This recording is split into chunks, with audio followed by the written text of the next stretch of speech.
News Nationwide. Balita naman sa ibayong dagat, Hungarian Prime Minister Viktor Orban nakipagpulong kay Chinese President Xi Jinping upang talakayin ang usaping pangkapayapaan sa Ukraine.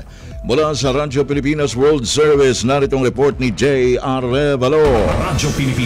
Radyo Pilipinas Report. Nakipagpulong si Hungarian Prime Minister Viktor Orban kay Chinese President Xi Jinping upang talakayin ang isang potensyal na kasunduan sa kapayapaan sa Ukraine. Bumisita si Prime Minister Orban sa Beijing ilang araw pagkatapos ng kanyang pakikipag-usap kay Russian President Vladimir Putin na ikinagalit naman ng ilang pinuno ng European Union. Ayon sa ulat ng Chinese state media, sinabi ni Chinese President Xi Jinping kay Prime Minister Orban na ang international community ay dapat na lumikha ng kondisyon para sa pagpapatuloy ng direktang dialogo at negosasyon sa pagitan ng Russia at Ukraine. Matatanda ang nagsulong ang China ng 6 na puntong pangkapayapaan na inilabas nito sa Brazil noong Mayo. Sinabi naman ni Prime Minister Orban na ang China ay isang malaking susi sa paglikha ng mga kondisyon para sa kapayapaan ng Russia-Ukraine. Samantala, agad na sinabi ng ilang mga pinuno ng European Union na hindi kumakatawan si Prime Minister Orban para sa Europa. Mula sa RP World Service, ito si J. Arevalo para sa Radyo Pilipinas.